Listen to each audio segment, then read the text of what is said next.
కట్టడాలకు సంబంధించి ప్రభుత్వంలో భాగస్వాములైనటువంటి ఒక డిపార్ట్మెంట్కి సంబంధించినటువంటి నిర్మాణాలని గడిచినటువంటి మా ప్రభుత్వంలో నిర్మించినటువంటి భవనాల్ని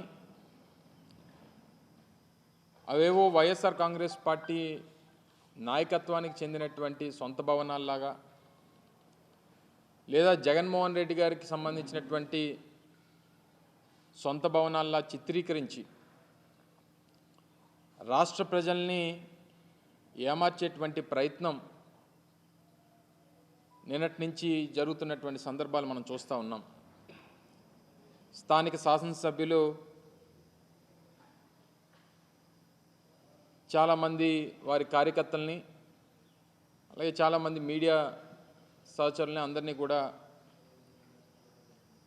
వారిని అందరినీ కూడా లోపలికి తీసుకొని వెళ్ళి చేసినటువంటి ప్రచారం, తర్వాత జరిగినటువంటి దుష్ప్రచారం, ఇవన్నీ కూడా ఒక్కసారి ప్రజల్ని ఆలోచన చేయమని చెప్పి కోరుతా ఉన్నాం. ఋషికొండ మీద గడిచినటువంటి 3-4 సంవత్సరాలుగా ఏ రకంగా దుష్ప్రచారం చేస్తూ ఉన్నారో,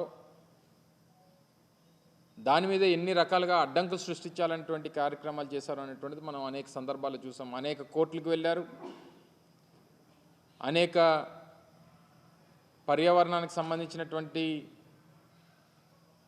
కేసులు వేశారు. వీటినన్నిటినీ కూడా అధిగమించి ప్రభుత్వం చేపట్టేటువంటి కార్యక్రమాలని, ప్రభుత్వం చేపట్టేటువంటి నిర్మాణాలని పూర్తి చేసేటువంటి కార్యక్రమం చేసి దాదాపు 4-5 నెలల క్రితం వాటిని ముహూర్తానికి సంబంధించి మంచి రోజు అని చెప్పి వాటిని ప్రారంభించేటువంటి కార్యక్రమాన్ని కూడా ఆ రోజు మేము చేయడం జరిగింది. అయితే ఇప్పుడు చేస్తున్నటువంటి దుష్ప్రచారం అంతా కూడా అదేవో సొంత భవనాల్లాగా, ఈరోజు ప్రభుత్వం వారు ఉన్నారు, ప్రభుత్వంలో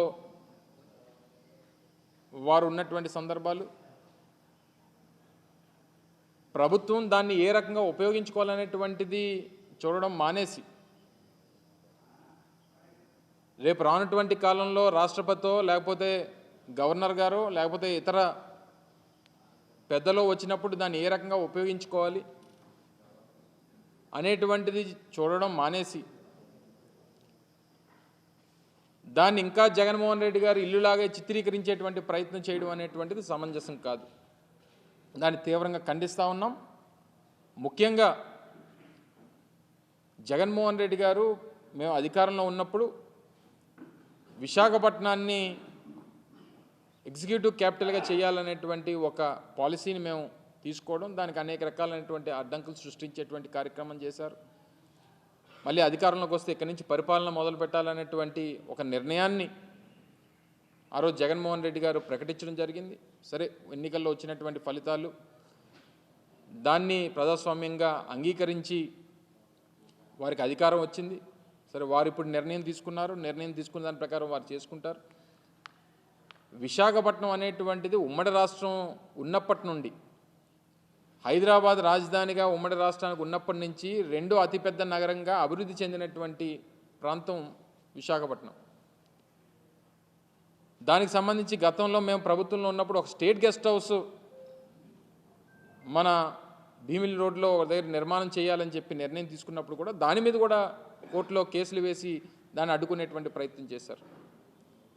జగన్మోహన్ రెడ్డి గారు విశాఖపట్నానికి రాజధానిగా ప్రకటన చేసిన తర్వాత ఆ నిర్ణయంతో ముందుకు వెళ్ళాలనేటువంటి ఆలోచన చేసినప్పుడు దాని మీద ఒక కమిటీ మేము ఆ రోజు ముఖ్యమైనటువంటి ఐఏఎస్ అధికారులందరినీ కూడా, సీనియర్ ఐఏఎస్ అధికారులతో ఒక కమిటీ వేయడం, వారు కూడా దానికి సంబంధించి ఈ భవనం అయితే బాగుంటుందనేటువంటి అభిప్రాయాన్ని తెలియజేయడం, సబ్సిక్వెంట్గా వచ్చినటువంటి రాజకీయ పరిణామాలు, ఎన్నికల ఫలితాలు, ప్రజలు తీసుకున్నటువంటి నిర్ణయాలు, ఇవన్నీ కూడా చూసిన తర్వాత ఇప్పుడు దాన్ని ఏ రకంగా ఉపయోగించుకోవాలనేటువంటిది ఇప్పుడు ఉన్నటువంటి ప్రభుత్వం ఆలోచన చేయాలి తప్ప ఇంకా తీసుకుని వచ్చి జగన్మోహన్ రెడ్డి గారి మీద వైఎస్ఆర్ కాంగ్రెస్ పార్టీ